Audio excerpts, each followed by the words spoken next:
மத்தேயு அதிகாரம் 1. ஆபிரகாமின் குமாரனாகிய தாவீதின் குமாரனான இயேசு கிறிஸ்துவினுடைய வம்ச வரலாறு. ஆபிரகாம் ஈசாக்கைப் பெற்றான். ஈசாக்கு யாக்கோபைப் பெற்றான். யாக்கோபு யூதாவையும் அவன் சகோதரரையும் பெற்றான். யூதா பாரேசையும் சாராவையும் தாமாரினிடத்தில் பெற்றான். பாரேஸ் எஸ்ரோமைப் பெற்றான். எஸ்ரோம் ஆராமைப் பெற்றான். ஆராம் அம்மினதாபைப் பெற்றான். அம்மினதாப் நகசோனைப் பெற்றான். நகசோன் சல்மோனைப் பெற்றான். சல்மோன் போவாசை ராகாபினிடத்தில் பெற்றான். போவாஸ் ஓபேதை ரூத்தினிடத்தில் பெற்றான். ஓபேத் ஈசாயைப் பெற்றான். ஈசாய் தாவீது ராஜாவைப் பெற்றான். தாவீது ராஜா உரியாவின் மனைவியாயிருந்தவளிடத்தில் சாலோமோனைப் பெற்றான். சாலோமோன் ரெகொபெயாமைப் பெற்றான். ரெகொபெயாம் அபியாவைப் பெற்றான். அபியா ஆசாவைப் பெற்றான்.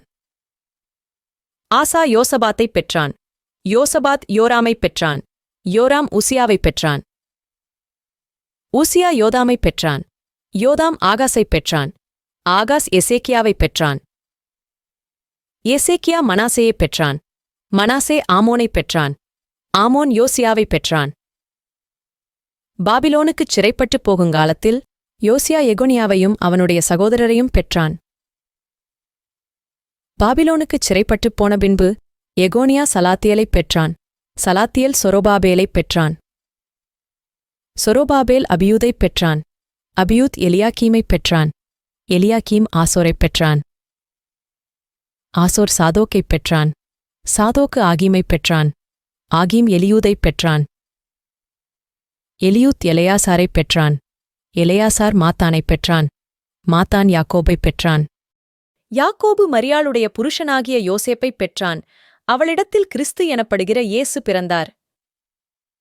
இவ்விதமாய் உண்டான தலைமுறைகளெல்லாம் ஆபிரகாம் முதல் தாவீது வரைக்கும் 14 தலைமுறைகளும், தாவீது முதல் பாபிலோனுக்குச் சிறைப்பட்டுப் போன காலம் வரைக்கும் 14 தலைமுறைகளும், பாபிலோனுக்குச் சிறைப்பட்டுப் போன காலம் முதல் கிறிஸ்து வரைக்கும் 14 தலைமுறைகளுமாம். இயேசு கிறிஸ்துவினுடைய ஜனனத்தின் விவரமாவது, அவருடைய தாயாகிய மரியாள் யோசேப்புக்கு நியமிக்கப்பட்டிருக்கையில் அவர்கள் கூடிவரும் முன்னே அவள் பரிசுத்த ஆவியினாலே கர்ப்பவதியானாள் என்று காணப்பட்டது. அவள் புருஷனாகிய யோசேப்பு நீதிமானாயிருந்து அவளை அவமானப்படுத்த மனதில்லாமல் இரகசியமாய் அவளைத் தள்ளிவிட யோசனையாயிருந்தான்.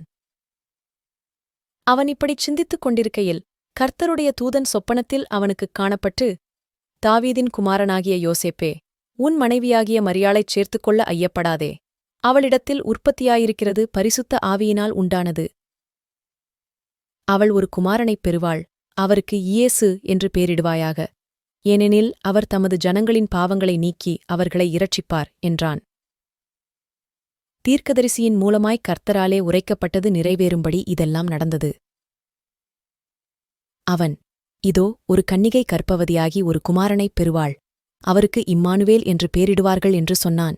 இம்மானுவேல் என்பதற்கு தேவன் நம்மோடிருக்கிறார் என்று அர்த்தமாம். யோசேப்பு நித்திரை தெளிந்து எழுந்து கர்த்தருடைய தூதன் தனக்குக் கட்டளையிட்டபடியே தன் மனைவியைச் சேர்த்துக்கொண்டு, அவள் தன் முதற்பேறான குமாரனைப் பெருமளவும் அவளை அறியாதிருந்து அவருக்கு இயேசு என்று பேரிட்டான்.